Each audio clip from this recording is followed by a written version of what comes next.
नमस्कार। गलीनामा में आपका एक बार फिर से स्वागत है। गलीनामा एक ऐसा पॉडकास्ट जहां हम आम लोगों से जुड़े जीवन के महत्वपूर्ण विषयों पर खुलकर और सरल भाषा में बात करते हैं। मैं आपका दोस्त भूपेश चाबा एक बार फिर से आपसे मुखातिब हूँ। दोस्तों, हमारे जीवन की शुरुआत ही एक महिला से होती है। एक बेटी, एक बहन, एक पत्नी और एक माँ। हर रूप में महिलाएं हमारे परिवार और समाज की आधारशिला है। लेकिन विडंबना देखिए कि महिलाओं के स्वास्थ्य से जुड़े कई विषय आज भी या तो खुलकर चर्चा का हिस्सा नहीं बन पाते या फिर उनके बारे में अधूरी और गलत जानकारियां समाज में फैली हुई हैं। Reproductive studies, child birth, menstruation, contraception, PCOS, PCOD, endometriosis, fibroids, infertility, menopause, UTI, hormonal changes और फीमेल्स की मेंटल और फिजिकल हेल्थ, ये ऐसे सब्जेक्ट्स हैं जो लगभग हर परिवार को किसी न किसी रूप में प्रभावित करते हैं। लेकिन इनके बारे में खुलकर बात आज भी नहीं होती। कई बार महिलाएं वर्षों तक pain, irregular periods, excessive blood loss या हार्मोनल चेंजेस को नॉर्मल समझकर नज़रअंदाज करती है। वहीं दूसरी ओर परिवार के सदस्य भी यह नहीं समझ पाते कि कब किस समस्या को गंभीरता से लेना आवश्यक है। इन विषयों पर चर्चा करने के लिए आज हमारे साथ मौजूद हैं डॉक्टर पूजा ठुकराल, जो एक qualified MBBS MD gynaecologist and obstetrician है। अपने कैरियर की शुरुआत इन्होंने फरीदाबाद के एशियन हॉस्पिटल से की, जहां इन्होंने 11 वर्षों तक अपनी सेवाएं प्रदान की। इसके बाद लगभग पिछले 4.5 साल से डॉक्टर पूजा क्लाउड9 हॉस्पिटल के साथ जुड़ी हुई हैं तथा अपने क्लिनिक FEGC सेक्टर 50 ने फरीदाबाद से भी अपनी विशेषज्ञ सेवाएं प्रदान कर रही हैं। हमने इस विशेष एपिसोड को 2 हिस्सों में विभाजित किया है। पहले हिस्से में हम महिलाओं की प्रेगनेंसी जर्नी, चाइल्ड बर्थ और मदरहुड से जुड़े महत्वपूर्ण विषयों पर बात करेंगे और डॉक्टर पूजा से एक ऑब्स्टेट्रिशियन के रूप में उनके अनुभव जानेंगे। वहीं दूसरे हिस्से में हम महिलाओं के जनरल हेल्थ, हार्मोनल चेंजेस एवं अन्य स्त्री रोगों पर चर्चा करेंगे और डॉक्टर पूजा से एक गायनेकोलॉजिस्ट के रूप में मार्गदर्शन प्राप्त करेंगे। आइए महिलाओं के स्वास्थ्य से जुड़े इस महत्वपूर्ण विषय पर अपने इस एपिसोड के पहले भाग में एक खुली, सार्थक और ज्ञानवर्धक बातचीत की शुरुआत करते हैं आपके अपने चैनल गलीनामा पर। डॉक्टर पूजा, आपका हार्दिक स्वागत है। Thank you sir for having me here और मुझे अपॉर्चुनिटी देने के लिए शुक्रिया। इनफैक्ट मैं ये मानूंगा कि we are blessed that you are with us and you would be sharing your opinions with us, जो सबके लिए फायदेमंद होंगे। हाँ जी, हाँ जी। तो सबसे पहले डॉक्टर पूजा, मैं आपसे पूछना चाहूँगा कि ऑब्स्टेट्रिशियन और गायनेकोलॉजिस्ट में क्या फ़र्क होता है?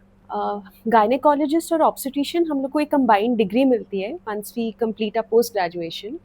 गायनेकोलॉजिस्ट मतलब जो गायनी प्रॉब्लम्स एक विमेन के साथ एसोसिएटेड है उनसे डील करती है।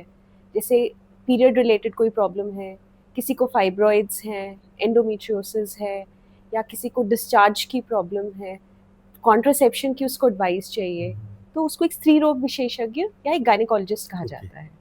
ऑब्स्टेट्रिशियन है जो प्रेगनेंसी से रिलेटेड सारी सपोर्ट करती है मदर को, कंसेप्शन से पहले, ड्यूरिंग प्रेगनेंसी, डिलीवरी कराना और डिलीवरी के बाद का जो ध्यान रखती है उसको ऑब्स्टेट्रिशियन कहा जाता है। ओके, तो बेसिकली हम अपने पहले एपिसोड के पहले भाग में हम आपसे एज एन ऑब्स्टेट्रिशियन ही बात करेंगे। Sure. जी। तो इस एपिसोड का मेरा पहला सवाल आपसे ये है कि एक लड़की को अपनी ज़िंदगी में पहली बार ऑब्स्टेट्रिशियन के पास कब जाना चाहिए? भैया नॉर्मली जैसे मेंस्ट्रुएशन स्टार्ट होता है 13 से 15 के आसपास, so that is a good time जब एक लड़की गायनेकोलॉजिस्ट के पास जा सकती है। मोस्टली लड़कियां अपनी मदर के साथ आती हैं गायनेकोलॉजिस्ट के पास। और वो क्यों आए, हम सब अपने मदर से समझते हैं मेंस्ट्रुएशन के बारे में या अपने फ्रेंड्स से, पर अगर हम गायनेकोलॉजिस्ट के पास जाके उसको और सिंप्लीफाई करके क्या प्रिकॉशंस ले, क्या हाइजीन ले, so it's a good thing to be done which is not very common, पर इट्स आइडियल टाइम। अगर कोई लेडी पीरियड रिलेटेड प्रॉब्लम या कोई गर्ल डिस्कस करना चाहती है तो इस टाइम पे वो अपने गायनेकोलॉजिस्ट के पास जा सकती है, जो जनरली उसकी मदर की गायनेकोलॉजिस्ट होंगी। तो आप ये कहना चाह रही हैं कि नॉर्मली 14 to 15 इयर्स जब लड़की के पीरियड स्टार्ट होते हैं तब उसे जाना चाहिए। That's a first touch That is point. the first touch point. तो उसे जाने की जरूरत होती है, वैसे जाना चाहिए उसे? बहुत सिचुएशंस मेरे पास ऐसे भी आए हैं सर, जैसे सिंगल पेरेंट हैं, for some reason the mother is not staying with the girl who started menstruation. Okay, so कई फादर्स अपनी डॉटर को लेके अच्छा, मेरे पास आए हैं, ओके, क्योंकि मे बी वो इतना जानते भी नहीं है और अपनी डॉटर के साथ खुल के शेयर भी नहीं करते। Okay, so that is a good way in which they can speak to a gynaecologist to understand Okay. Menstruation okay. और क्या क्या ध्यान कभी रखना ऐसा भी चाहिए। हुआ है कि कोई फादर अपनी डॉटर के साथ आया हो? हाँ जी, हाँ जी, होता है ऐसा? हाँ जी, हाँ जी। कितना फ्रीक्वेंट है ये? बहुत फ्रीक्वेंट नहीं है, अगर मैं अपने पूरे करियर में देखूं शायद 4-5 फादर्स अपनी डॉटर को लेके मेरे पास आए हैं आए हैं। For some reason. तो अगर मैं वो जो 4-5 फादर जिनके बारे में आप बात कर रही हैं, हाँ जी, मैं उन्हें इस पॉडकास्ट के थ्रू हम्म, एक एप्रिसिएशन नोट देना चाहूंगा, जी। उनके लिए क्लैप भी करना चाहूंगा जी जी, कि बिल्कुल बिल्कुल। वो अपनी बेटियों के साथ आगे बढ़ के उन्होंने ऐसा किया। हाँ जी, इनफैक्ट इवन आफ्टर मैरिज भी आई स्टिल रिमेम्बर एक फादर अपनी डॉटर को लेके मेरे पास आते हैं। अच्छा। कोई ब्रेस्ट रिलेटेड इशू है, so that's very sweet. Very sweet. जैसे आपको मैंने देखा कि आपको अब अप्रोक्सीमेटली 15-16 साल का एक्सपीरियंस हो चुका है। जी। आपको क्या लगता है, क्या डिफरेंस आया प्रोफाइल में पेशेंट्स की प्रोफाइल में? जैसे गर्ल्स पहले बात नहीं करती, जब कर पाती, कोई डिफरेंस आया है? आजकल की females they are very aware, चाहे आप उसको गूगल, चैट जीपीटी, जेमिनी का क्रेडिट दे सकते हैं। They are educated and they are very open about it. So what I see now कि जो यंग गर्ल्स हैं, they are approaching gynaecologist to understand about contraception, and it's a good thing that even coming if there is unintended pregnancy, so gynaecologist के पास आके proper तरीके से बात medicine करते हैं, लेती है। हाँ, लेती है। मतलब छुप छुपा के केमिस्ट के पास जाके अब दवाई नहीं ले रही नहीं। हैं। So that is a good thing that they are feeling confident to come to a gynaecologist.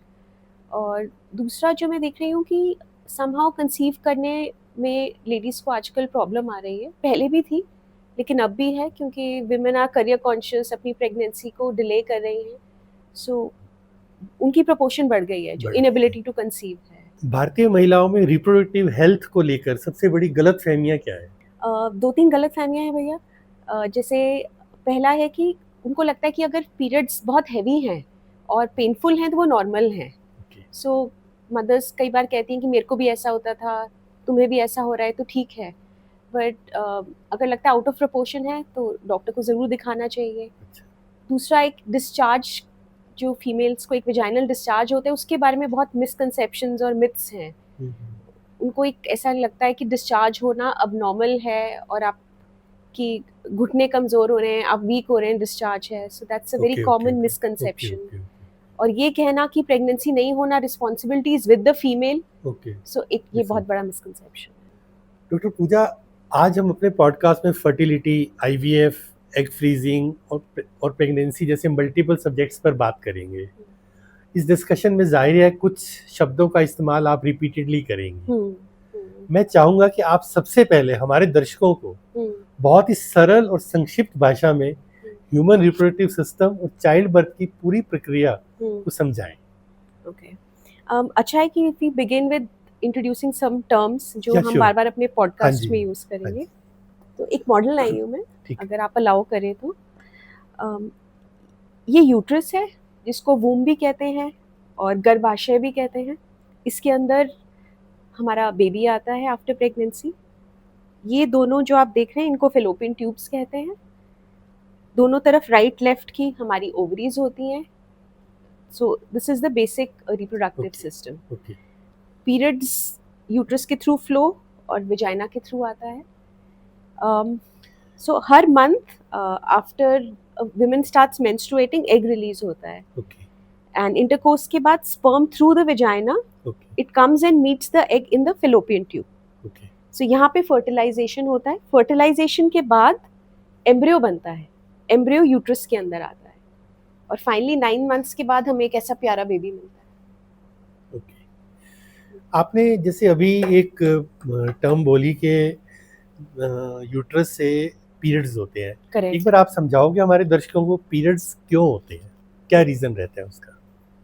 जैसे हम कहते हैं कि एक लड़की ने मिनार्की अचीव किया या उसको प्यूबर्टी अटेन हुई, कुछ हार्मोन चेंजेस ब्रेन के साथ स्टार्ट होते हैं जब हम एक पर्टिकुलर एज रीच करते हैं, और ब्रेन के थ्रू, पिट्यूटरी के थ्रू हमारे रिप्रोडक्टिव सिस्टम में हार्मोन चेंजेस होते हैं।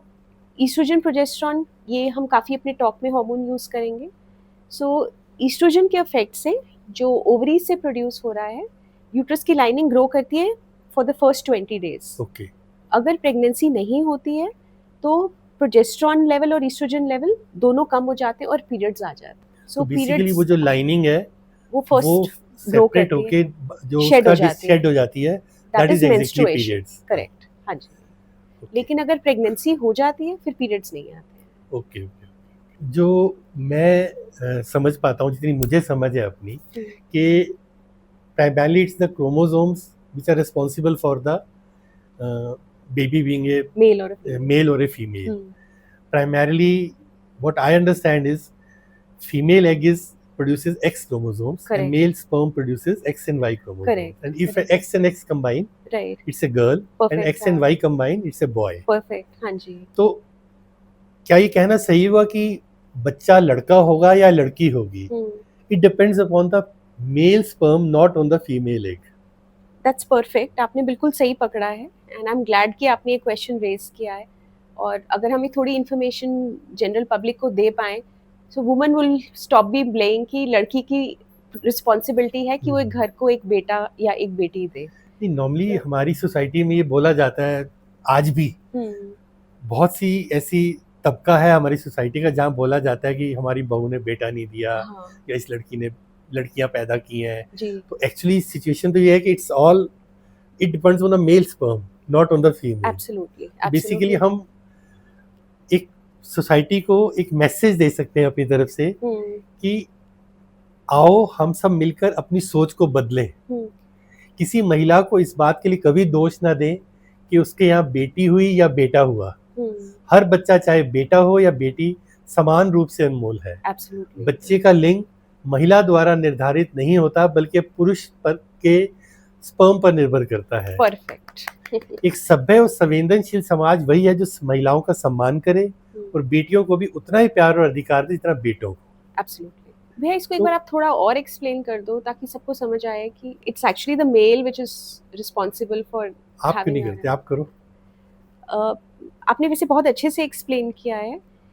जैसे हम लोग का एग और स्पर्म मिलके एक बेबी बनता है, सो हम लोग अपना 50-50% जेनेटिक कंट्रीब्यूशन करते हैं। बीइंग अ फीमेल, मेरे पास XX क्रोमोसोम है, मेल के पास X और Y है। तो जब मैंने अपना 50% दिया तो मैं तो X ही दे पाऊंगी। जब मेल अपना 50% देगा तो या तो वो X देगा या वो Y देगा। So it's actually the male gamete और the male genetic material which will decide it's a male और अ फीमेल। सो सारी माओं से, सारी सासों से गुजारिश है कि वो अपनी बहुओं को और बेटियों को ब्लेम करना छोड़े कि they are responsible for not giving a male baby to the family. So I think the simplistic way to explain. आपने हमें डॉक्टर पूजा ये तो समझाया कि क्रोमोसोम्स के मिलने से बॉय होता है या गर्ल होता है। बहुत केसेस में ऐसा भी देखा गया है कि जन्म के समय बच्चे के रिप्रोडक्टिव ऑर्गन्स, जिन्हें हम जेनाइटल्स बोलते हैं, सामान्य रूप से विकसित नहीं होते। करेक्ट। या उन्हें देखकर तुरंत यह तय करना मुश्किल होता है कि बच्चा लड़का है या लड़की है। राइट। ऐसे बच्चों को आम भाषा में ट्रांसजेंडर भी बोला जाता है। जी। ऐसा क्यों होता है और इसके पीछे क्या कारण होते हैं? क्या ये चाइल्ड बर्थ या जब कंसीव किया लेडी ने उसमें कुछ प्रॉब्लम हो जाता है, या कुछ क्रोमोसोम्स का इश्यू होता है, या किसी कंजेनिटल सिचुएशन की वजह से ऐसा होता है? क्यों होता है ऐसा? जैसे एक फीमेल का जो जेनेटिक मेकअप होता है, हमारे 46 क्रोमोसोम्स हैं, तो female is 46XX, okay, male is 46XY। So हमारे क्रोमोसोम्स फिक्स्ड हैं। अगर फॉर सम रीजन जब मेल और फीमेल जेनेटिक मटेरियल मिलके एक एम्ब्रियो बनता है, अगर वो अबनॉर्मल नंबर है, जैसे वो 46XXY हो गया, या वो 46XO हो गया, मतलब कहीं पे भी जेनेटिक मटेरियल में अगर कोई ऑल्ट्रेशन है तो उसमें जो जेंडर डिफरेंशिएशन कई बार डिफिकल्ट हो जाता है। मतलब ऐसा देखा गया है कि मेल फीमेल कई बार एक बच्चे में दोनों अम, हाँ हाँ, अंग पाए अंग जाते पाए हैं। जाते हैं। हाँ जी, the genetic material when egg and sperm unites वो डिसाइड करता है कि subsequently the baby will develop into a male और अ फीमेल। जो मैं आपकी बात से समझ पाया हूँ, basically this 46 chromosome they decide upon the features, colour, correct, eyes colour of male absolutely, और female of the child. Absolutely, बिल्कुल, बिल्कुल। सपोज जो क्रोमोसोम ये डिसाइड करता है कि ये मेल चाइल्ड होगा, हुँ, या वो गर्ल का क्रोमोसोम डिसाइड करता है फीमेल चाइल्ड होगा, हाँ दोनों जी, अगर मान लो दोनों वही सेम आ जाता है तो प्रॉब्लम हो जाती है। करेक्ट, मतलब एक्स्ट्रा आ गया या कुछ मिस हो गया, तब प्रॉब्लम होती तब है। प्रॉब्लम हो हाँ, इट हैज़ जाती टू है। Be like a perfect combination जो कभी भगवन। आपकी लाइफ में ऐसा हुआ है कि आपने किसी, आपके कोई पेशेंट हो, हुँ, उनके यहाँ बेबी बॉर्न हुआ और वो इस हुँ। तरह का हुआ हो? एक जो मुझे बहुत डिस्टिंक्टली याद है उसमें सेक्स सेक्स मतलब ऑर्गन्स में दिक्कत तो नहीं थी, लेकिन पैदा के टाइम पे बच्चे की आई में एक ट्यूमर था, अच्छा बहुत बड़ा ट्यूमर था। अच्छा तो वो किसी अल्ट्रासाउंड में भी डिटेक्ट नहीं हुआ था अच्छा। और it was a cancerous tumour, the baby did okay not survive. So okay वो ओके। मेरे एक पर्सनल लाइफ बट एक्सपीरियंस में एज ए ऐसा एज कि ए ट्रांसजेंडर बच्चा कभी आपकी लाइफ में मेरी नहीं लाइफ आया है? में नहीं हुआ कभी है, नहीं बस आया है? रिसेंटली मुझे एक याद है कि अभी कुछ दिन पहले ही एक डिलीवरी करी और हम लोग नॉर्मली मदर को साथ-साथ दिखा देते हाँ हैं जी हाँ कि जी। It's a female child. या पीडियाट्रिशियन भी देखते हैं। हम्म, समहाउ बाहर जाके फिर जैसे दादा-दादी, नाना-नानी हाँ को जी हाँ जी। दिखाया, तो दादा को पता नहीं क्या डाउट हुआ क्योंकि इनिशियली सूजन होती है बेबी के हाँ हाँ ऑर्गन्स में, तो हाँ उन्हें हाँ कुछ डाउट हुआ कि हाँ। नहीं ये तो मेल बेबी है, आपने हमें अच्छा कैसे बोला कि ये अच्छा। फीमेल बेबी है। फिर तसल्ली से उन्हें बुला के बिठा के दिखाया कि इट्स अ तब फीमेल वो बेबी। माने। पर हाँ, मैंने अपने एक्सपीरियंस में ऐसे डबल ऑर्गन्स मेल फीमेल एक साथ नहीं मैंने नहीं देखी देखे नहीं हैं। देखी। कभी ऐसा भी होता है कि आपकी लाइफ में ऐसा हुआ हो कि कुछ पेरेंट्स होते हैं, दे आर वेरी फिनिकी, हमें तो बॉय चाहिए, और बाई चांस उनकी गर्ल हो जाती है, तो वो एक्सेप्टेंस उनके लिए बहुत डिफिकल्ट हो जाती है वहीं पर बहुत आपके गुस्सा आता है हॉस्पिटल भैया, में। मुझे तो बहुत गुस्सा आता है। थैंकफुली वो कम हो रहा है। हाँ जी। पर हर किसी ऐसा को होता मेल है, चाहिए, हमें ऐसा ऐसे होता लगता है। है। बिल्कुल होता है, मतलब मुझे मतलब वेल टू डू फैमिलीज़ में भी होता है और 3 बच्चे, 3 लड़कियाँ हैं, so they keep going going on या and on to have a male child. और बेटी होती तो कहते कोई बात नहीं जी, मतलब कोई बात नहीं की क्या बात है, मतलब खुशी मनाओ, लड्डू बाँटो। तो जो एक कोई बात नहीं बोल देते ना, तो उसमें बड़ा गुस्सा आता है, कोई बात नहीं का क्या तो आप मतलब? कैसे रिएक्ट करते हो? अंदर-अंदर ही गुस्सा करती हूँ मैं तो। मतलब I have seen patients who start crying on table, लड़की ओके। हो गई तो।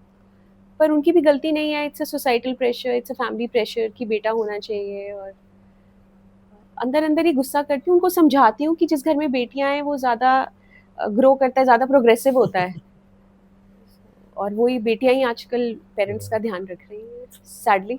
हाँ, चलो, hopefully there will be change in the society. It is changing, it's it changing, is yes changing, yes. Yes, हाँ।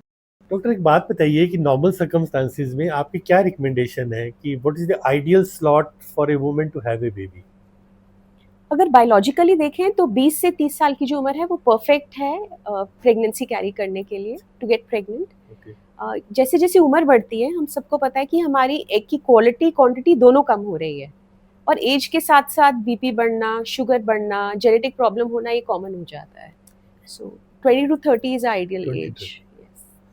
जैसे अर्बन इंडिया में average marriage as अब लगातार बढ़ रही है, राइट। इसका फीमेल्स की रिप्रोडक्टिव हेल्थ पर, जो आज जैसा आपने बताया कि एग्जैक्टली क्या फर्क पड़ता जैसे अगर मैं डाटा या स्टैट्स देख रही थी तो जब एक लड़की पैदा होती है तो उसके 2 मिलियन एग्स हैं। जैसे जैसे एज बढ़ती है the number of eggs will decline. है? ओके मतलब by the age of 35 2 million से सिर्फ 25,000 एग रह गए। ओके 40 साल में सिर्फ 10,000 एग रह गए। ओके। सो एज के साथ साथ number of eggs is declining, the quality of the eggs also declines. So that is a disadvantage अगर फीमेल्स अपना प्रेगनेंसी तो पोस्टपोन कर रही हैं। बेसिकली आफ्टर 30 जो है वो फर्टिलिटी में अचानक गिरावट आती है। That is true. पहले जैसे हम लोग कहते थे कि you should complete your family by 35, recently जो जितनी भी गाइडलाइंस आई हैं वो कहते हैं you should finish your family by 30 now. 35 but से 30 हो गाइडलाइंस तो गया है। रिड्यूस हो गई हैं, पर लोग तो आगे जा रहे हैं। नहीं भैया, इसमें भी जैसे अवेयरनेस हो रही है, जब अब आसपास देखते हैं ना कि उसका बच्चा नहीं हो रहा, उसका बच्चा नहीं हो रहा, तो उसको देख के अब उनको लगता है कि नहीं हम जल्दी जाते हैं डॉक्टर के पास। क्या मेल की एज भी कंट्रीब्यूट करती है फर्टिलिटी पे? मेल की एज भी कंट्रीब्यूट करती है। ऐसा वो एग नहीं प्रोड्यूस करे, मिलियंस ऑफ लेकिन स्पर्म्स प्रोड्यूस स्पर्म्स करे, प्रोड्यूस, स्पर्म्स की राइट, क्वालिटी पे भी कॉम्प्रोमाइज एब्सोल्युटली। होता है। मतलब 40 से 45 साल की उम्र में the quality, the motility of sperms affect होती है, और होती है। जो डीएनए हमारा जेनेटिक मटेरियल है Okay. उसकी ब्रेकेज ज्यादा होती है as the age advance. So basically you should have a baby, you should complete your family by 35, maximum 36, 35, 36 years. Complete your family by 30, that is the 30 latest. 30 में तो आजकल कोई शादी नहीं शादी करता नहीं है। करता, that is true, that is आपकी क्या रिकमेंडेशन है बर्थ के लिए? It should be C section और normal delivery? I have been a proponent of vaginal birth. Okay आजकल हम नॉर्मल नहीं कहते हैं, उसको वेजाइनल बर्थ कहते हैं। Okay okay. ये भी मैंने एक पेशेंट से ही सीखा। मेरे पास एक अच्छा। पेशेंट आई तो मैंने उससे पूछा आपकी नॉर्मल डिलीवरी हुई या सिजेरियन? उसने कहा डॉक्टर नॉर्मल तो हुई, पर उसको नॉर्मल मत बुलाना क्योंकि वो नॉर्मल नहीं थी। इतना दर्द नॉर्मल नहीं हो सकता।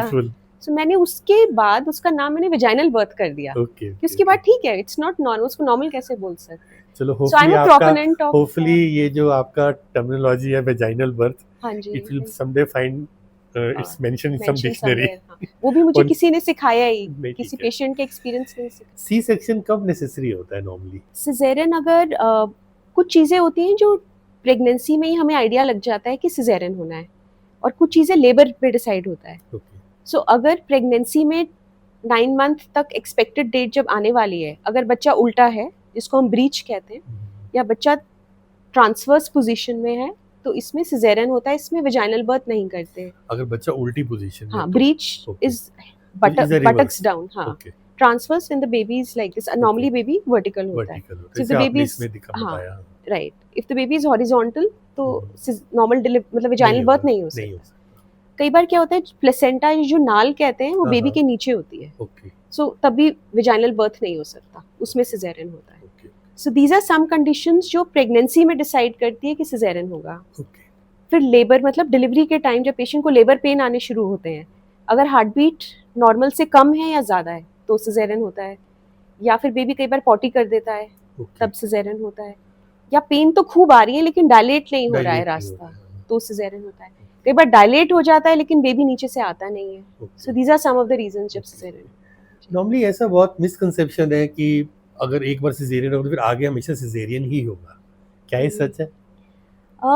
देयर इज अ 50% चांस कि अगर Okay. पहले सिजेरियन हुआ है तो सब्सिक्वेंटली नॉर्मल डिलीवरी हो सकती है, ओके लेकिन अगर आपके पहले विजाइनल बर्थ है then there is a 99% chance कि आपकी विजाइनल बर्थ होगी। Okay that's a good part. जी, that's a good part. Vaginal birth majority you going to have a normal vaginal birth next time. आजकल मैंने देखा है कि कुछ फीमेल्स पर्पसली सी सेक्शन करवाती हैं। जी। उनके बेसिकली उनके पीछे दो रीजंस होते हैं। एक तो वो अपने बच्चे का जन्म एक तय तिथि में चाहती हैं, तय समय में चाहती हैं, और दूसरा उनके मन में गलत धारणा है कि सी सेक्शन करवाने से उनकी जो बॉडी शेप है वो डिस्टर्ब हो जाएगी। क्या ये दोनों बातें सही हैं? आजकल आप सही कह रहे हो, आजकल बहुत फीमेल्स आ रही हैं, प्रेग्नेंट फीमेल्स, जो ये कह रही हैं कि हमें सीधा सिजेरियन करना है, हमें विजाइनल ट्राई नहीं करना है। इसकी संख्या बढ़ गई है। बढ़ गई है। जो मेरी समझ में है, जब मैं उन्हें डिस्कस करती हूँ तो उनको ये लगता है कि मुझे इतना पेन एंड्योर ही नहीं करना है, या तो वो सुनती हैं अपनी फ्रेंड से या अपनी सिस्टर्स को उन्होंने देखा है, सो वो इसीलिए चाहती हैं कि मुझे इतना पेन नहीं करना, मेरे को आप सीधा सिजेरियन कर दो। अच्छा, it's only because of the pain? Because of the pain. जो मैंने आपको दो रीजंस हाँ, दिए हाँ, कि भाई एक मेरे आपने को समय का, मैंने समय और तारीख का समय दिया, ऐसा समय भी और होता है? हाँ, क्योंकि आप विजाइनल बर्थ को टाइम नहीं कर सकते। नहीं कर सकते। अगर आप मुझे कहो कि आज 22 जुलाई है और मुझे हाँ। 22 जुलाई को 10 बजे विजाइनल बर्थ चाहिए, तो वो दैट नहीं इज हो नॉट पाएगा, प्रैक्टिकल, ना वो हम प्रॉमिस करते हैं। हाँ, हाँ। लेकिन आप कहो 22 जुलाई रात को 10 बजे मुझे सिजेरियन चाहिए, सो दैट इज पॉसिबल। आपके पास कोई केस आते हैं जहाँ आप और आप मानते हो उनकी बात? मैंने अपने करियर में एक ही पेशेंट के 2 सिजेरियन किए हैं। मुझे रात को 1:30 बजे का मुहूर्त दिया था उन्होंने for their second child, for the third child 2:30 बजे रात को मुहूर्त दिया उन्होंने। ये तो आपने मानी उनकी बात? हाँ, मैंने मानी तो उनकी आपको बात। क्या लगता है ये ऐसी बातें मानना एथिकल होता है? मतलब इसमें एथिक्स का नहीं है, मतलब इट इज पर आप ये इंश्योर कर लेते होंगे कि ऑब्वियसली वो baby is ready to come out right now. Of course, हाँ, मतलब इसमें एथिकल नहीं है। If the doctor is ready, if there is a patient request, आपको नहीं करना आप नहीं करिए, बट बहुत कम है जो ऐसे पेशेंट्स एक ऐसा टाइम देंगे कि कोई ब्रह्म मुहूर्त में करना है सिजेरियन, बच्चा वो ज्योतिषी को दिखाते बहुत इंटेलिजेंट होगा। सपोज मैं तो आपसे एक डाटा की बात करूं, लेट्स से आप you facilitate 100 baby birth in a month, hmm, hypothetical figure, जी 100 में से सिजेरियन कितने होते हैं? आजकल आउट ऑफ चॉइस और आउट ऑफ आप कंपल्शन? मेरा पूछो कि जनरल मैं पूछ रहे हो? आपकी बात कर रहा हूँ, आपके एक्सपीरियंस पे आपको क्या लगता है? आप जनरल बताओगे, हम्म, पर आपने अपनी लाइफ में ऑब्वियसली वही रेशियो रहा होगा आपका भी। जैसे पहले हमने सुना है कि सिजेरियन सिर्फ 20% होता था, हाँ जी, हाँ मतलब हम 100 की डिलीवरी जी, करें हाँ जी, तो तो 20 उसमें सीजरियन 20, होता था, लेकिन अब वो संख्या बढ़ गई है। बढ़ गई है। मतलब हाँ, एटलीस्ट उसके दो रीजंस हो सकते हैं ना, एक तो डॉक्टर्स का पर्सनल इंटरेस्ट भी हो सकता है, मतलब पर्सनल इंटरेस्ट तो मैं नहीं मानती। नहीं, मतलब it may not be you, हाँ जी, ऐसा कुछ केसेस हो सकते हैं, बिकॉज सब तरह के लोग होते हैं इस हमारी दुनिया में। और दूसरा ये कि लोग आगे बढ़ के बोलते हैं मुझे सी सेक्शन करवाना है, हाँ उसका मैं जैसे आपको कह रही हूँ कि अब संख्या बढ़ गई है, बढ़ जहाँ गई वो है। कहते हैं कि हाँ आप मेरा सिजेरियन कर दो, मुझे लेबर पेन नहीं करना। हमारे हॉस्पिटल में अगर मैं क्लाउड9 की बात करूँ तो हम लोगों का नॉर्मल वजाइनल डिलीवरी का और सिजेरियन का सेम पैकेज है या खर्चा सेम है। अच्छा अच्छा अच्छा, तो कई पेशेंट्स कहते थे कि डॉक्टर ने सिजेरियन इसलिए कर दिया कि उनको ज्यादा उनको पैसा ज्यादा मिल पैसा मिल रहा मिलेगा। है। हाँ, तो क्लाउड9 ने पॉलिसी रखी है कि ये कोई कह ही नहीं पाए कि हमने सिजेरियन इसलिए किया कि हमें पैसे ज्यादा मिल रहा है। And I can speak about my self, okay, तो मैंने सिर्फ इसलिए सिजेरियन नहीं किया कि मुझे कभी किसी हाँ, और ऑर्गेनाइजेशन में ज्यादा पैसा मिला, हाँ, जहाँ इंडिकेटेड किया जरूरत है वहीं पे किया। हाँ जी, दैट वे क्लाउड9 का ये जो आप पॉलिसी आप बता रहे हैं, दैट इज हाँ आल्सो जी, वेरी अप्रिशिएबल। हाँ जी, कोई जी किसी के मन में बात ही नहीं आएगी इस करेक्ट। तरह हाँ की। एक और मैंने देखा मिसकंसेप्शन है फीमेल्स में, और इनफैक्ट कई डॉक्टर्स भी ऐसा बोल देती हैं, हम्म, मिसप्लेस्ड कंसेप्शन है मेरे हिसाब से, जी कि अगर आप सी सेक्शन करवाते हो तो आपका जो सर्विक्स का हम्म, शेप है वो हम्म, डिस्टॉर्ट हो जाता है, हम्म, और उनकी वजह से इन्फेक्शंस को हम्म, फाइट करने की जो आपकी कैपेसिटी है वो कम हो जाती है, फिर उसके बाद सर्वाइकल कैंसर, यूटीआई, हम्म, इस तरह की चीज़ें आपको हो सकती हैं। क्या इसमें भी कुछ सच्चाई है या मिसप्लेस्ड है? बिल्कुल नहीं, ये मिसकंसेप्शन है। जैसे मिसकंसेप्शन। आपने सर्विक्स बोला, तो हाँ जी, सर्विक्स अगर मैं कहूँ तो माउथ ऑफ हाँ यूट्रस को जी, सर्विक्स हाँ जी, कहते हाँ हैं। जी, हाँ जी, सो डिलीवरी के बाद हम लोग 6 वीक्स का टाइम देते हैं, जिसमें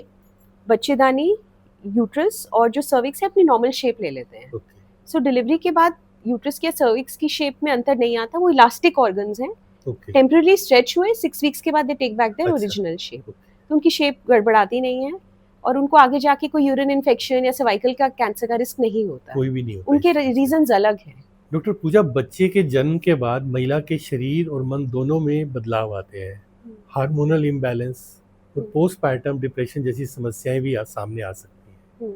मैं चाहता हूं कि आप इस पूरे पोस्टपार्टम फेज के बारे में हमारे व्यूअर्स को थोड़ा समझाइए।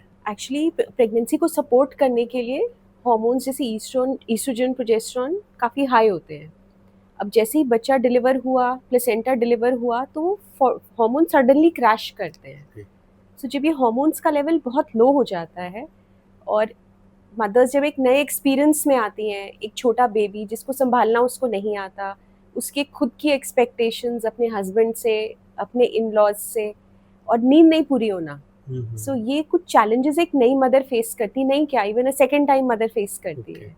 सो ये मदर को एक लो फीलिंग, एक अकेलेपन का एहसास देती है। फर्स्ट 15 दिन तक रहता है, इसको हम पोस्टपार्टम ब्लूज का नाम देते हैं। But if it extends beyond 2 weeks तो इसको हम पोस्टपार्टम डिप्रेशन कहते हैं। अच्छा, जी, तो सपोज जैसे आप इट एक्सटेंड्स बियॉन्ड 15 डेज, तो पोस्टपार्टम डिप्रेशन बोलेंगे उसे। करेक्ट। तो इस डिप्रेशन को कौन ट्रीट करेगा? गायनेकोलॉजिस्ट ट्रीट करेंगी या एक साइकेट्रिस्ट ट्रीट करेगा? जैसे जब हमें पता लगता है कि 15 दिन हो गए और अभी mother is continuing to feel low, okay, so again मैं आपको एक क्लाउड9 का एग्जांपल देती हूँ। क्लाउड9 में मदर्स के लिए आफ्टर डिलीवरी एक लिंक शेयर करते हैं जिनको एक काउंसलर की ज़रूरत होती है। तो एज अ डॉक्टर मेरे पास भी एक बहुत लिमिटेड टाइम है जो मैं एक महिला के साथ स्पेंड कर सकती हूँ। She may need hours of conversation with a non biased person. So Cloudnine में डिलीवर्ड मदर्स के लिए एक फ्री ऐप है जिसपे वो जाके, ऐप या लिंक है, वो एक ऑफिशियल काउंसलर के साथ चिट चैट करती हैं। Basically she is letting out. और कई बार मतलब 90% में सिर्फ काउंसलिंग से प्रॉब्लम सॉल्व हो जाती है। पर जब काउंसलर को लगता है कि साइकोलॉजिस्ट, लेकिन जब काउंसलर को लगता है कि इसको इम्प्रूवमेंट नहीं हो रही है, फिर वो रेफर कर देती है साइकियाट्रिस्ट के पास, या हम लोग को भी लगता है कि this is a patient who must see a psychiatrist, तो साइकियाट्रिस्ट को रेफर कर देते हैं। नॉर्मली क्या फेज रहता है इसका? जैसे suppose let's say you told मी कि 15 दिन के बाद हम उसे केस ऑफ डिप्रेशन मान लेते हैं, पोस्टपार्टम डिप्रेशन मान लेते हैं। फिर कितने दिन के बाद आपको लगता है नहीं ठीक हो पा रहा, आफ्टर काउंसलिंग भी नहीं ठीक हो पा रहा, अब हमें इसको साइकियाट्रिस्ट के पास भेजना वो चाहिए? दिन की बात नहीं, उसके सिम्टम्स हैं। सिम्टम्स की बात। सिम्टम्स जैसे अगर उसको लगता है कि उसको अपने बच्चे से कोई अटैचमेंट नहीं है और उसको लगता है कि मैं बच्चे को हानि पहुंचा दूं, या उसको लगता है कि मैं अपने आप को ही हार्म पहुंचा लूं, जहां वो सुसाइडल या होमिसाइडल थॉट्स आने लगते हैं, सो वो एक रेड फ्लैग होता है जब हमें लगता है नहीं, अब now she must see a professional. चलो ये तो हमारी बात हुई चाइल्ड बर्थ के बारे में। चाइल्ड बर्थ से एक फीमेल की एंड जर्नी होती है मेनोपॉज पे जाके। जी। तो व्हाट एग्जैक्टली इज मेनोपॉज, और इसकी normal age of getting menopause in females क्या होती है? सो मेनोपॉज बेसिकली एक रेट्रोस्पेक्टिव डायग्नोसिस है। तो जब एक महिला को 1 साल तक पीरियड नहीं आता, तब हम लोग कह देते हैं कि उसको मेनोपॉज अचीव हो गया है। और इंडिया में एवरेज एज ऑफ मेनोपॉज 46 है। 46 अगर हम एक रेंज कहें तो 45 टू 45 एक रेंज है। तो क्या आप किसी फीमेल का मेनोपॉज आने वाला है, क्या इसके कुछ इंडिकेटर्स आते हैं पहले, like in terms of irregular periods और हेवी पीरियड्स, कुछ होता है ऐसा? जैसे हमने बोला कि एग्स धीरे धीरे कम हो रहे हैं फीमेल की बॉडी में, एग्स कम हो रहे हैं तो हार्मोन की मात्रा भी कम हो रही है। वो कैसे मैनिफेस्ट करती है?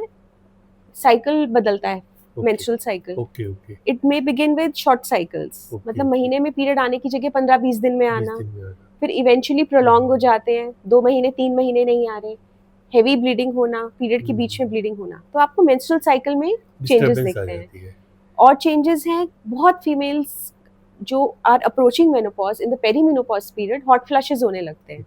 हॉट फ्लैशेस मतलब बैठे बैठे उन्हें लगता है कि एकदम गर्मी लगने लगती है, पसीना आने लगता है, रात को उठ के बैठ जाती है क्योंकि सारे कपड़े पसीने से भीग गए हैं, 3 बजे उठ के बैठ जाती है, नींद नहीं आना, मूड चेंजेस होना, गुस्सा करना, इरिटेबल होना, उन्हें समझ ही नहीं आ रहा कि उनके साथ क्या हो रहा है, वेजाइनल ड्राइनेस एक्सपीरियंस करना, आई ड्राइनेस, स्किन ड्राइनेस।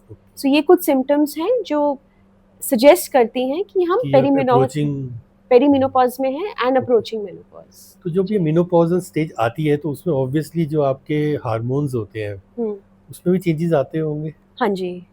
तो जैसा मैंने सुना है या देखा है, पढ़ा है कि आपके जो मेनली फीमेल के 2 हार्मोन्स होते हैं, ईस्ट्रोजन और प्रोजेस्टेरोन। हाँ जी। प्रोजेस्टेरोन कम होने की वजह से भी कामिंग इफेक्ट बॉडी में कम हो जाता है, ऐसा होता है? हाँ, दैट इज ट्रू। जैसे तो क्या, जैसे नॉर्मली आप बता रहे हैं ना कि आप इरिटेटेड रहते हो, राइट, तो क्या वो प्रोजेस्टेरोन लेवल्स कम होने की वजह से भी होता है? That is true. इसका मतलब आपने अच्छी रिसर्च करी है और अच्छी पढ़ाई करी है। सो एक्चुअली प्रोजेस्टेरोन ही है जो ब्रेन में जाके कुछ केमिकल्स रिलीज करता है जो काम करता है हमें।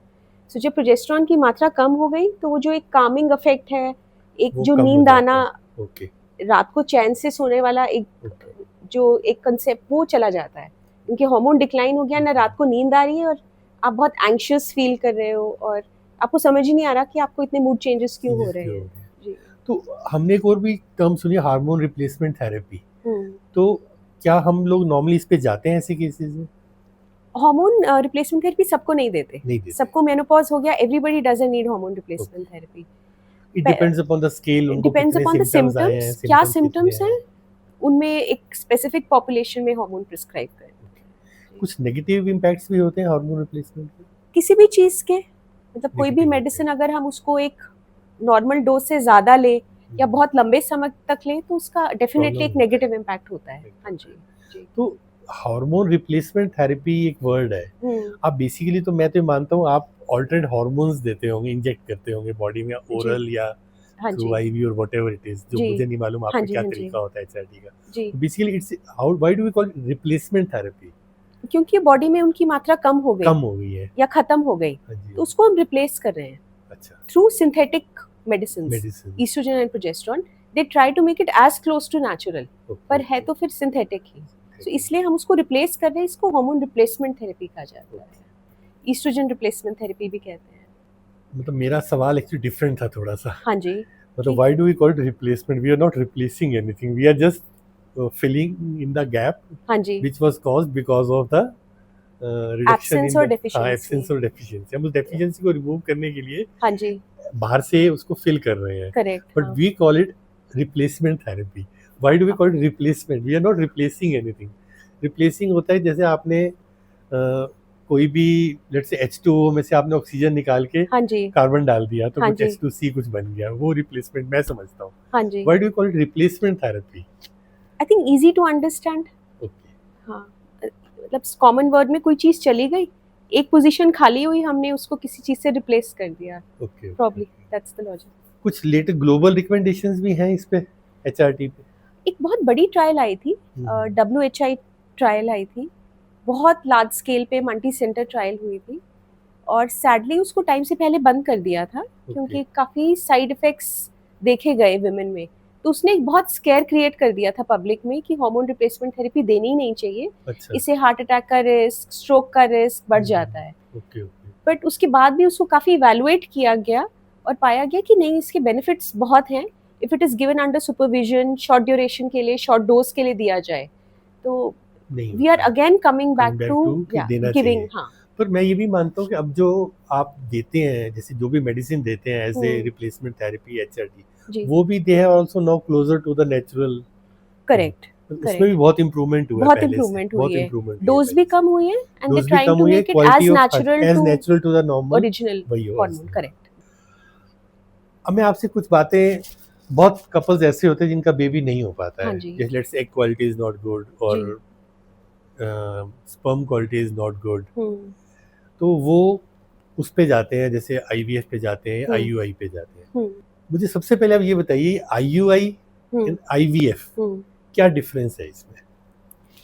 दोनों को मतलब ही, शॉर्टर में बताइए, हाँ फिर हम जी, हाँ डिटेल में जी, जाएंगे. दोनों को ही हम ART कहते हैं, मतलब असिस्टेड रिप्रोडक्टिव टेक्निक्स, दोनों Okay. उसी में ही आती हैं। ओके. पहले हम IUI पे आते हैं। हाँ. IUI is intra uterine insemination. Insemination.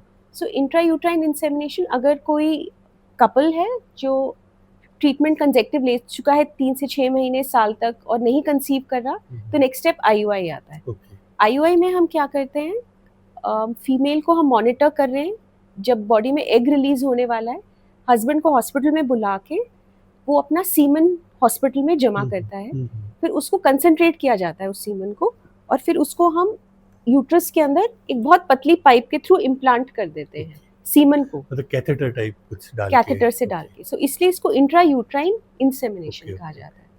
तो बेसिकली तो मैं जो समझ पाया इससे, आपके इससे, देयर आर सर्टेन केसेस जहाँ पे सीमेन क्वालिटी अच्छा नहीं होता है, करेक्ट। हाँ एंड जी, it is not able to reach egg.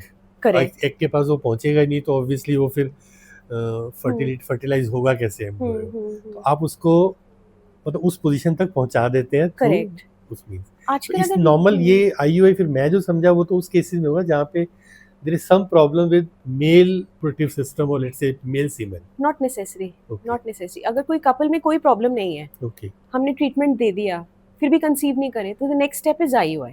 तो वहाँ मेल को कोई प्रॉब्लम ट्रीटमेंट आप नहीं है। किस चीज का देंगे? जैसे हम लोग एग बनने की मेडिसिन देते ओके, हैं, ताकि एग ज्यादा बने. एग बने, फिर Okay. मॉनिटर करते हैं, फिर वो नेचुरली ट्राई कर रहे हैं, लेकिन हम्म. उसके बाद भी नहीं हो रहा, तो नहीं हो नेक्स्ट रहा. Step is IUI। ना होने का क्या रीजन होता है? जैसे कहते हैं 40% फीमेल आर रिस्पॉन्सिबल, फीमेल में कोई फैक्टर है जिससे प्रेगनेंसी नहीं हो रही, अच्छा. 40% मेल में है कि अच्छा. प्रेगनेंसी नहीं हो रही, ओके. 20% अनएक्सप्लेन्ड है, हमें नहीं पता नहीं कि क्यों पता. नहीं हो रही है। ये कुछ एज डिपेंडेंट भी होता है?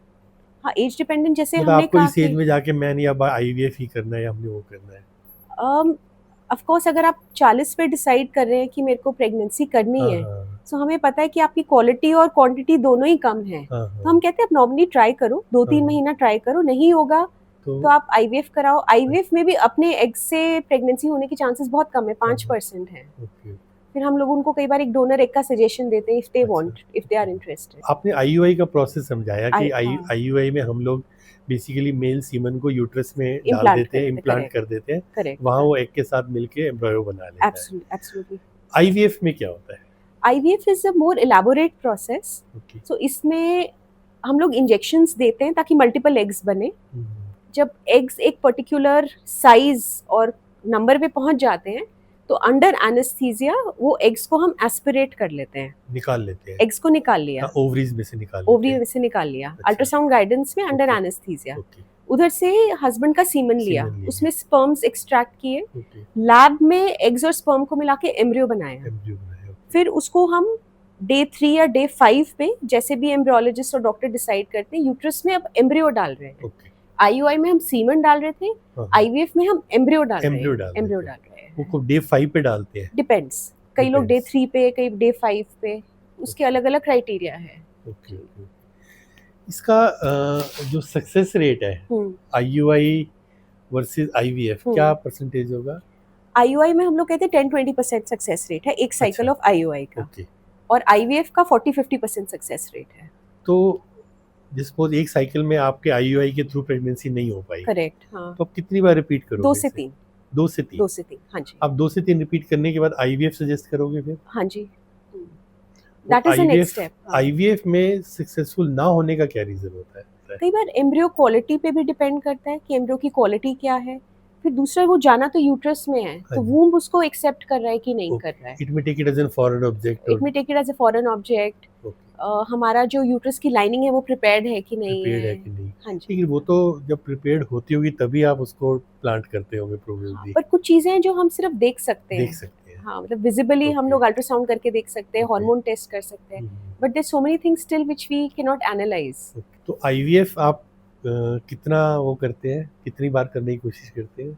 I am not IVF specialist. नहीं, फिर भी still you would be knowing it, आपको इतना तो कितनी अंदाजा बार करते हैं मतलब जैसे सपोज आपने एक कपल आपके पास आया, हाँ उसने जी। They decide to go in for the IVF, right, आपने फीमेल का एग लिया, मेल का स्पर्म लिया, उनको बाहर आपने वो किया, जी नहीं सक्सेसफुल हुआ, जी, अच्छा। नेक्स्ट स्टेप क्या होगा? कई बार क्या होता है कि एक ही साइकिल में बहुत सारे आप एम्ब्रियोज बहुत बन सारे जाते एम्ब्रियोज हैं, बन जाते हैं, करेक्ट।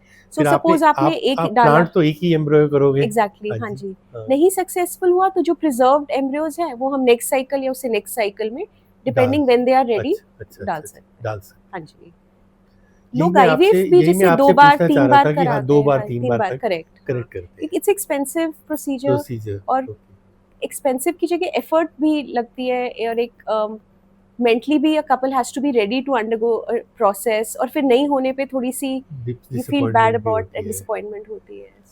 मैं जैसे आईवीएफ की मैंने आपका प्रोसेस समझा, एक बात तो क्लियर है कि आईवीएफ के माध्यम से डॉक्टर डिसाइड कर सकते हैं कि लड़का होगा या लड़की होगी। इंडिया में तो नहीं, इंडिया में नहीं, इंडिया में नहीं, sex selection is not allowed in India. No, it's legally not allowed, it's legally not allowed in India. Right, मैं अंडर द कारपेट की बात करता हूँ, हाँ जी। टेक्निकली बात करते हैं। हमने एग लिया, आपने स्पर्म लिया, स्पर्म में से आपने एक्स वाई चेक कर सकते हैं बाहर ही, आप उनको फर्टिलाइज, एक्स वाई स्पर्म करके नहीं चेक करते, जब एम्ब्रियो बन जाता है ना, जी, तो एम्ब्रियो को चेक करके देख एम्ब्रियो, सकते, अच्छा चेक कर ठीक है, ओके। सकते, करेक्ट। पर आपके तो मल्टीपल एम्ब्रियोज बन गए, जी, तो आपको पता लग जाता है ये एम्ब्रियो बॉय का होगा, ये एम्ब्रियो गर्ल का होगा। हाँ, पॉसिबल, पॉसिबल है, टेक्निकली पॉसिबल है, करेक्ट, टेक्निकली पॉसिबल है। करेक्ट, मतलब मेरा सिर्फ समझने का, मैं सिर्फ समझना चाह रहा समझ था, गई, हाँ, मैं ये नहीं कह रहा कौन क्या करता है, करेक्ट, पर ये चीजें पॉसिबल है, पॉसिबल है। नहीं, आप ठीक कह रहे हो, जैसे इंडिया में it is not legal, it's not तो लीगल। लोग क्या करते हैं, दुबई चले जाते हैं, बैंकॉक चले जाते हैं, अच्छा, वहाँ पे इट इज लीगल, ओके, सो फिर वो मेल एम्ब्रियो इम्प्लांट करके फिर आते अच्छा, हैं, वो करके आते हाँ हैं। जी, हाँ जी।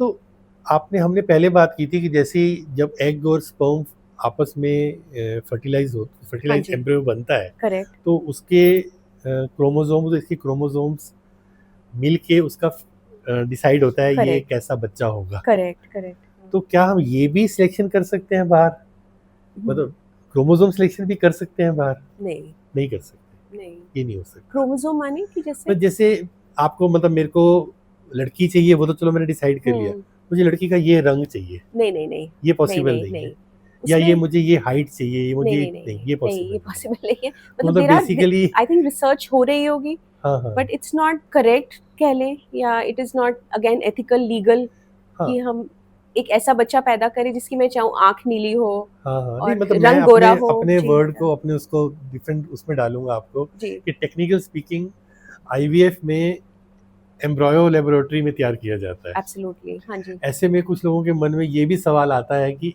इस प्रोसेस के मिसयूज की पॉसिबिलिटी भी हो सकती है। एब्सोल्युटली, जी। तो उदाहरण के लिए मैं आपसे पूछना चाहूंगा कि हॉस्पिटल्स ने या गवर्नमेंट ने कोई ऐसी गाइडलाइंस डिसाइड की हुई है कि आपको ये प्रोसेस फॉलो करना है, जिससे कस्टमर को, कपल को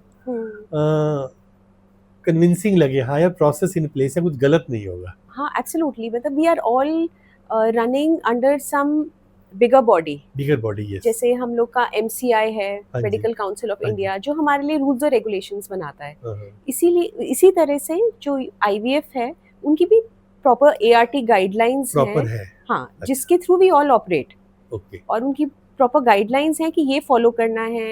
हर एक का एम्ब्रियो लेबल होके कैसे प्रिजर्व होगा, ओके, और मिक्सचर का कोई चांस नहीं है। नहीं है। हाँ, सो इट्स अगेन, देखो आप किसी डॉक्टर के पास जाते हो तो आप पूरी एक फेथ के साथ कॉन्फिडेंस, फेथ जाते के हो, साथ आप जाते अपनी हो। बॉडी किसी डॉक्टर को दे रहे हो, हाँ उस जी, हाँ फेथ जी, के हाँ साथ जी, कि ये मेरे साथ बेस्ट करेगा। हाँ। Same happens with IVF also. मेरा जो सवाल आपसे वो था ना कि मैं as a let's say couple एक हॉस्पिटल में जाता है, एक हॉस्पिटल है जो किसी का तो एक्रेडिशन होती है, जैसे हेल्थ बोर्ड की है, आप क्या क्या बोलते हैं, NH समथिंग बोलते हैं, NABH एक्रेडिशन है, तो मुझे थोड़ा कॉन्फिडेंस होता है okay this absolutely, hospital is NABH certified, correct, तो यहाँ सिस्टम्स इन प्लेस होंगे सारे के सारे। करेक्ट, मुझे मान लो IVF करवाना है, अपने कपल को IVF करवाना है, तो उसको क्या देखना चाहिए? मैं किसी IVF हॉस्पिटल में जाता हूँ तो मुझे क्या देखना चाहिए कि ये जो फैसिलिटी है ये सर्टिफाइड है, या ऐसा कुछ नहीं है अभी? नहीं भैया, बिल्कुल, मतलब व्हेन यू गो, आपको फेथ होना चाहिए आप जहाँ जा रहे हो, you are in the right hands. तो अगर मेरे को जाना है तो सबसे पहले रादर देन द हॉस्पिटल में डॉक्टर को देखती हूँ, अच्छा, कि जो डॉक्टर करी है वो क्या क्वालिफाइड है, उसने Okay. कहाँ से अपनी पढ़ाई करी है, उसका एक्सपीरियंस कितना है। फिर मैं Okay. हॉस्पिटल को देखती हूँ ओके, कि हाँ ये हॉस्पिटल एक्रेडिटेड है, जैसे आप कहते हो NABH एक्रेडिशन हाँ। है, NABL एक्रेडिशन है, हाँ, क्या ये ART लॉज इन्होंने फॉलो किया हुआ है, इनका Okay. PNDT रजिस्ट्रेशन हुआ है कि नहीं। General Okay. पब्लिक को इतना पता नहीं होता नहीं है, होता है तो मोस्टली वो जाके बेसिकली डॉक्टर से मिलता है। ओके, वो ऑफ कोर्स वो स्टडी करके ही जाता है। हाँ जी, हाँ जी, पेशेंट्स भी आजकल हमें लाके हाँ। दिखाते हैं कि हमने आपके ऊपर स्टडी की हुई है, और फिर उसके results by word of mouth. ऐसे एक मतलब मजाक में बोला जाता है कि IVF में आप कुछ भी चेंज कर सकते हो, जस्ट फॉर लाफ बोला जाता है कि आप एक डिजाइनर बेबी बना सकते हो। हाँ जी, लड़का चाहिए लड़का बनाओ, लड़का चाहिए लड़की ले लो, आपको ट्विंस चाहिए ट्विंस ले लो, आप 2 एम्ब्रॉयज प्लांट कर दो तो ट्विंस हो जाएंगे आपके। जी, ये मतलब बोला जाता है ऐसा।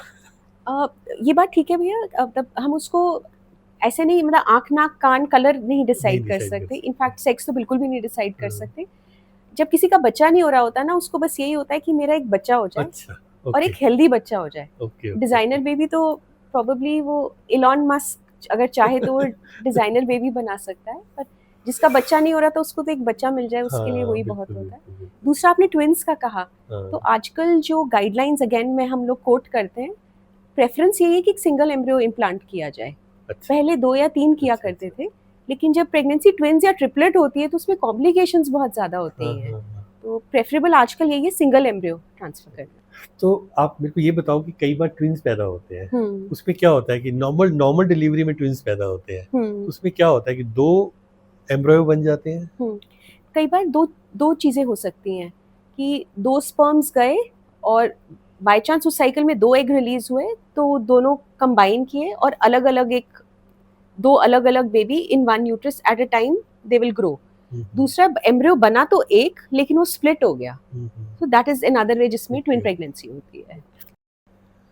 चलो डॉक्टर पूजा, अब हम अपने नेक्स्ट सेक्शन पे आते हैं जिसमें हम एग फ्रीजिंग पे बात करेंगे। हाँ जी। आजकल बहुत सारी वर्किंग वुमेन हैं, वर्किंग कपल्स हैं, वो एग फ्रीजिंग या एम्ब्रॉयो फ्रीजिंग जैसे ऑप्शंस की चर्चा करते हैं, हाँ जी। क्योंकि कैरियर ओरिएंटेड होते हैं सभी लोग, उनको बहुत जल्दी से बेबी के उसमें नहीं जाना, because they want to concentrate on their career first. Correct, हाँ जी। रॉन्ग और राइट, बट जी, जी। इस समय पैटर्न यही है Correct. सोसाइटी का हाँ हमारे। जी। तो delayed marriages, delayed baby, child birth, child birth ही होता है। तो आप मतलब हमारे सुनने वालों को ये बताओ कि एग फ्रीजिंग और एम्ब्रॉयो फ्रीजिंग क्या होते हैं, ये दोनों में क्या फ़र्क है, और इनमें से कौन सा ऑप्शन फर्स्ट प्रेफरेंस में आना चाहिए? आपने जैसे वर्ड ही यूज किया एग फ्रीजिंग, हाँ जी। सो अगर कोई लेडी है अनमैरिड है और अभी she is not found a partner, लेकिन उसको पता है शी इज अप्रोचिंग 35, 36, 39, और उसे पता भी Okay. नहीं है कि उसकी अच्छा, कब लाइफ शादी होने पार्टनर कौन वाली है, okay, so she can preserve her eggs. Okay, so उसमें अगेन इंजेक्शंस या मेडिसिन के थ्रू एग्स को स्टिमुलेट करके ओके, विड्रॉ करके हम Okay. प्रिजर्व कर लेते हैं, Preserve सो कर वो एग फ्रीजिंग हो गया। ओके अगर एक कपल है, Couple जैसे है। रिसेंटली मेरे हम्म। पास एक कपल आए, they were not able to conceive naturally, okay IVF की बात हुई, तो सेम जैसे मैंने आपको आईवीएफ का प्रोसेस एक्सप्लेन किया, अब ये कपल है, सो जहाँ पे उन्होंने एक एम्ब्रियो प्रिजर्व किया कि ठीक है अभी we are not ready for pregnancy, पर हमने एम्ब्रियो प्रिजर्व करके रख लिया। ओके 2-3 साल बाद जब हमें लगता है कि हाँ वी आर रेडी, तो हम वो एम्ब्रियो को ट्रांसफर करा Transfer देंगे। करा हाँ जी। जैसे एग फ्रीजिंग और एम्ब्रॉयो फ्रीजिंग आप कितने टाइम के लिए कर सकते हैं इसे? जैसे अगर हम अपनी जो गवर्नमेंट कहती है वो 10 साल तक हम लोग प्रिजर्व कर सकते हैं। 10 साल तक? 10 साल तक, हाँ जी। उसके बाद वो यूट्रस उसको एक्सेप्ट करेगा नहीं करेगा ये हाँ, तो क्योंकि नहीं वो पता। फ्रीज हो गया, हाँ जी दैट स्टॉप ग्रोइंग, हाँ जी, वो वहीं पे ही पड़ा है। फिर जब उसको थॉ करते हैं तो हाँ। It again starts growing from zero. Okay suppose मैंने 2 एम्ब्रॉयो फ्रीज किए, मैंने सोचा मेरे को 2 बेबी चाहिए लाइफ में, मैंने 2 एम्ब्रॉयो फ्रीज कर लिए, एक मैंने एक्स ईयर में इम्प्लांट करवाया हाँ जी, और वो बेबी हो गया मेरा, करेक्ट। और उसके बाद दूसरे वाला जो एम्ब्रॉयो मैंने फ्रीज करवाया था हाँ, वो मैंने 2 साल के बाद किया। करेक्ट। हाँ, अब उन दोनों जो बच्चे जब इस दुनिया में आएंगे उनकी जेनेटिक एज क्या होगी, वो या जिस जेनेटिक दिन एज और implant biological age is it different? It is biological age will be different, क्योंकि वो 2 साल बाद पैदा होगा। Okay that is biological that is age. Biological age, okay और वो जीरो से काउंट होगा जब वो मदर की यूट्रस में इम्प्लांट किया ओके गया, तब वो जीरो से काउंट होता है। ओके चाहे वो दोनों बने बच्चों- दोनों एक ही साइड पे, हाँ हाँ लेकिन जब वो बाहर निकल के थॉ के मदर के अंदर गए, तब 0 1 2 3 4 काउंट होता है। उससे कोई फर्क नहीं पड़ेगा? नहीं, उन कोई दोनों फर्क नहीं के दोनों पड़ेगा। के मतलब दोनों की नहीं, डेवलपमेंट में कोई फर्क नहीं, नहीं नहीं, आएगा? नहीं, बिल्कुल नहीं, नहीं, एब्सोल्युटली नो। नहीं।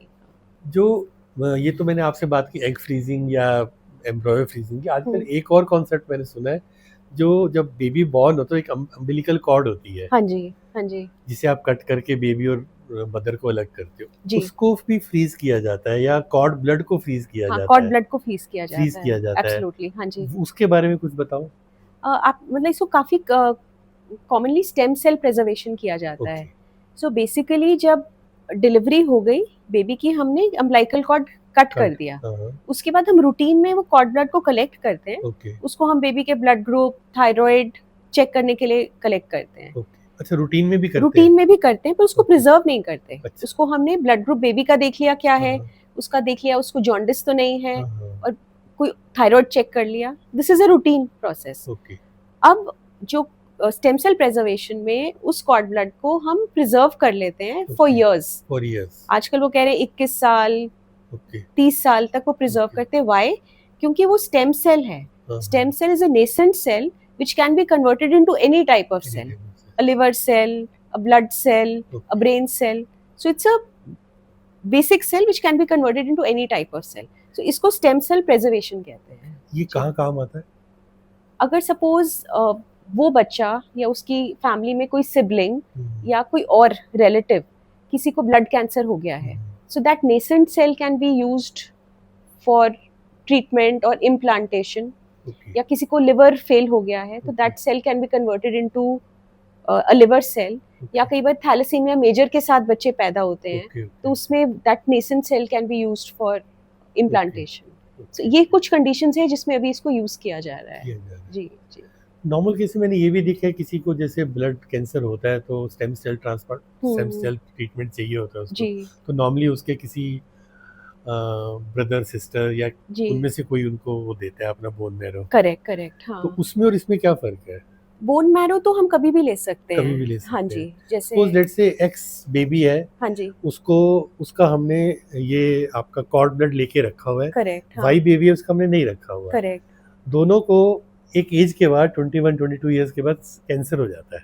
दोनों को ही हो जाता है। दोनों को ही हो जाता है। अच्छा, हाँ तो एक का है एक का नहीं है, जी, तो जिसका नहीं रखा हुआ हमने प्रिजर्व करके, वो स्टेम सेल थेरेपी अपने ब्रदर सिस्टर जिससे भी हाँ। ले सके ले लेगा। हाँ, इट्स नॉट दैट इजी। एक अच्छे HLA कंपैटिबिलिटी चेक करते हैं। अच्छा जैसे हमारे सेल्स के ऊपर अलग अलग एंटीजेंस हैं, okay, सो एक को दूसरे में डालने के लिए वो कंपैटिबल होने चाहिए। okay, okay, okay. अगर वो कंपैटिबल है तो वो जो सिबलिंग जिसका प्रिजर्व किया यूज किया जाता है, यूज किया नहीं जाता तो है। पब्लिक कॉर्ड ब्लड बैंकिंग होती है। अच्छा सो उसमें किसी और के साथ मैच करता है। नहीं, आपके तो- जैसे मान लो सपोज किसी बेबी का ही रखा आपने प्रिजर्व कर लिया हाँ एट द जी, टाइम ऑफ बर्थ, जी, उसको 21 साल के बाद अब ब्लड वो कैंसर हो जाता हाँ, है। वो थोड़ा सा डाउटफुल है कि क्या उस, क्योंकि जो सेल प्रिजर्व किया है हाँ, उसमें हाँ। भी एक टेंडेंसी है कैंसर होने की, हाँ, तो तो पता नहीं नहीं वो यूज़ यूज कर होगा। सकते अच्छा, हैं, अच्छा, तो अच्छा, किसी अच्छा। और का यूज कर तो फिर देते हैं। बेसिकली जो आप प्रिज़र्व करते हो वो आप अपने लिए यूज़ नहीं कर नहीं, सकते। डिपेंड्स कि आपको क्या प्रॉब्लम हुई समझ और उस गया। प्रॉब्लम में वो सेल यूज कर ओके, सकते ओके। हैं पर कि प्रोबेबिलिटी भी चेक करना पड़ेगा आपको। एब्सोल्युटली, हाँ जी, हाँ जी। तो मतलब दिस इज़,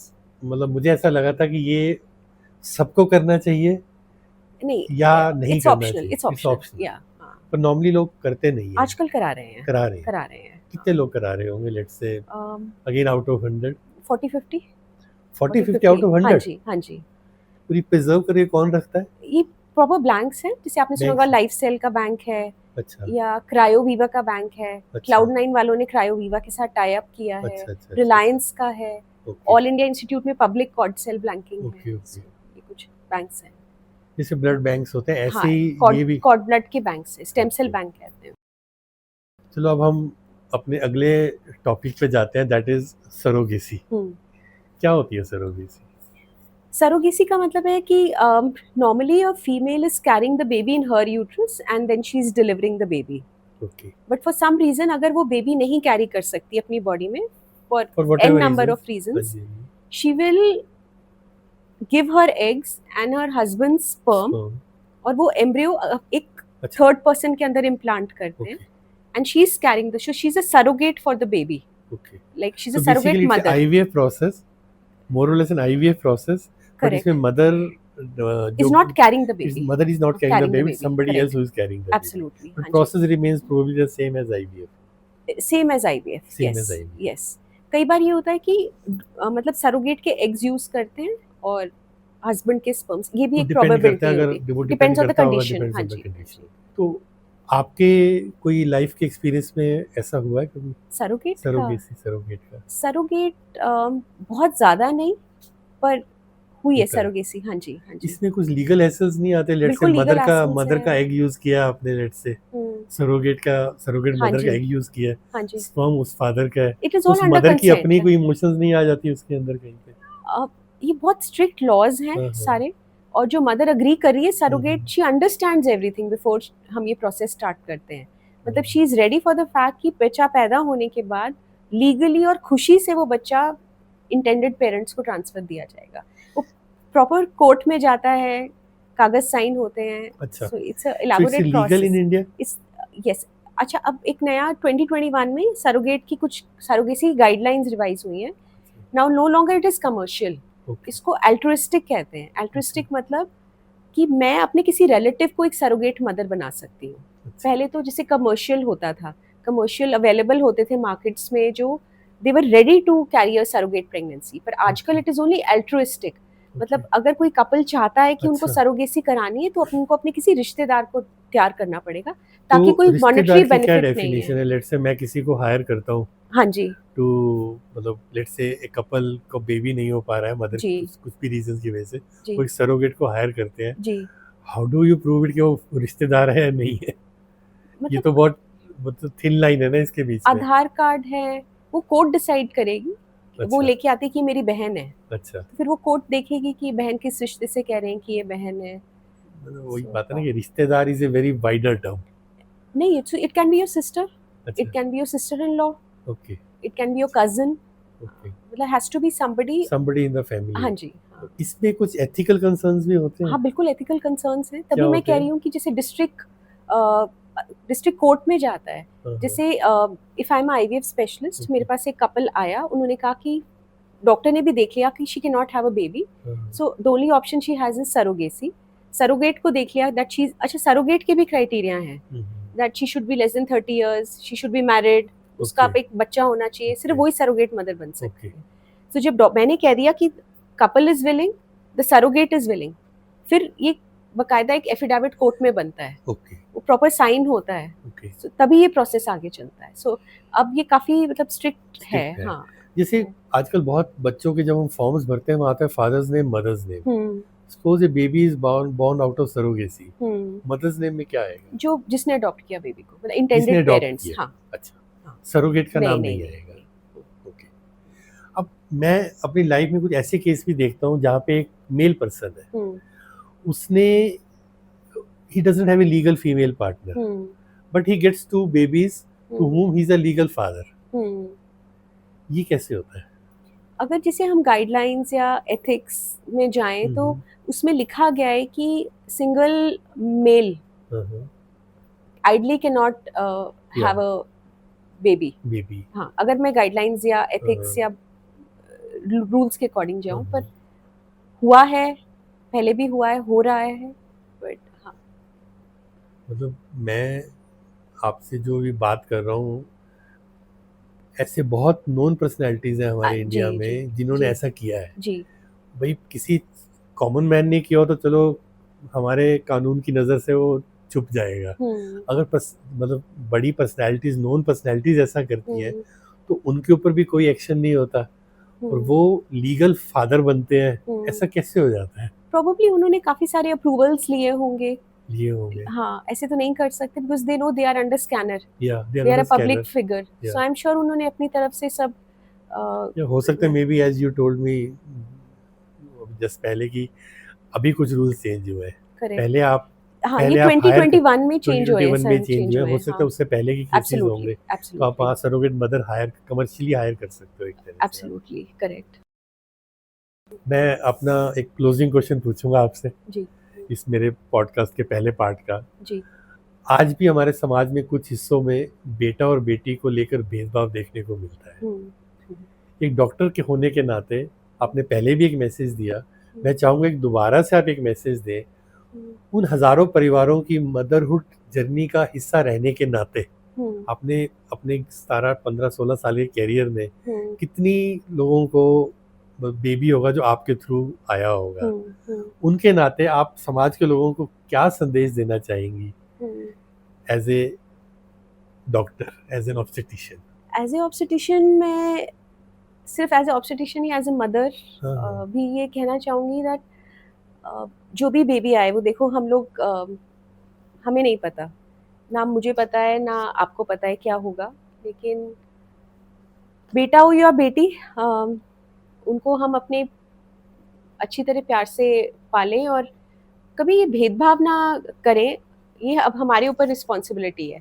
हमने जो फेस किया एज अ डॉटर, मेरे को अपनी फैमिली में कभी मेरे पेरेंट्स ने रियलाइज नहीं कराया that I am lesser than my brother. तो मुझे आज तक कभी ये भेदभाव एहसास ही नहीं हुआ कि एज अ बेटी मेरे अंदर मतलब I am any lesser than my brother. शायद उन्होंने मेरे को मेरे भाई से ही ज़्यादा सपोर्ट किया और आज तक भी करते हैं और आज तक भी तारीफ करते हैं। शायद मेरा भाई कहीं ना कहीं फील करता है कि दीदी को ज़्यादा सपोर्ट किया जाता है। So it is up to us to carry on this responsibility of not differentiating between a boy or a girl when a child is born. अभी तो एक माँ का हो गया, अब as a mother-in-law also, I will be a mother-in-law probably 10 years, 15 years down the line.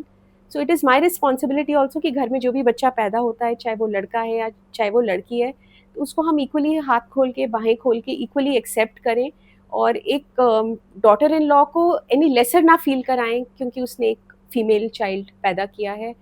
और even after that मतलब जिस प्यार से आप अपने बेटे की परवरिश करते हैं उस प्यार से आप अपनी बहू की भी परवरिश करें, क्योंकि वो कहीं ना कहीं आजकल 1 या 2 बच्चे हैं तो वो एक परियों की तरह पाली जाती है अपने पेरेंट्स के घर में, और उसी प्यार के साथ पालना अब हमारी जिम्मेवारी है। मतलब I call this to all the mothers of my generation.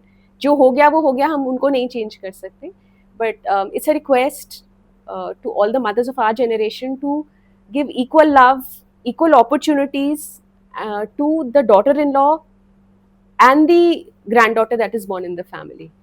So that's my request as a mother and as a gynecologist. Great. Yeah.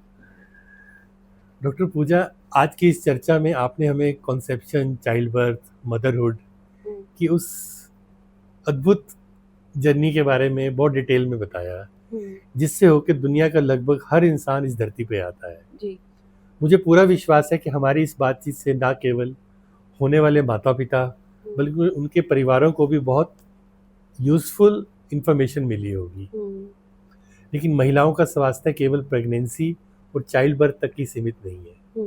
एक महिला अपने जीवन के अलग अलग चरणों में कई तरह के फिजिकल और हार्मोनल चेंजेस से गुजरती है।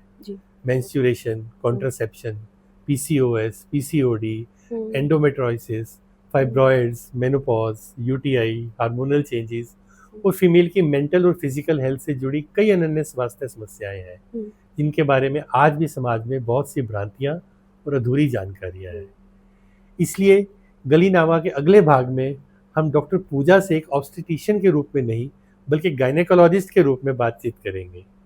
हम महिलाओं के स्वास्थ्य से जुड़े उन सवालों के जवाब तलाशेंगे जो अक्सर लोगों के मन में होते हैं लेकिन पूछे कम जाते हैं। आज के एपिसोड में बस इतना ही। हमें कमेंट्स में ज़रूर बताएं कि आपको आज की बातचीत कैसी लगी, और अगर आपके मन में कोई और सवाल है तो वो भी आप कमेंट्स के माध्यम से डॉक्टर पूजा से पूछ सकते हैं। डॉक्टर पूजा की क्लिनिक का कॉन्टैक्ट डिटेल्स हमने आपके अपने उसमें शेयर किया है।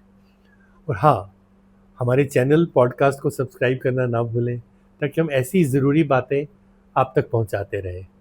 स्वस्थ रहें, खुश रहें, नियमित व्यायाम करें और अपनों का ख्याल रखें। मैं हूं आपका दोस्त और होस्ट भूपेश चावा, और आप सुन रहे थे गलीनामा। जल्द मिलेंगे इस एपिसोड के अगले भाग में। नमस्कार।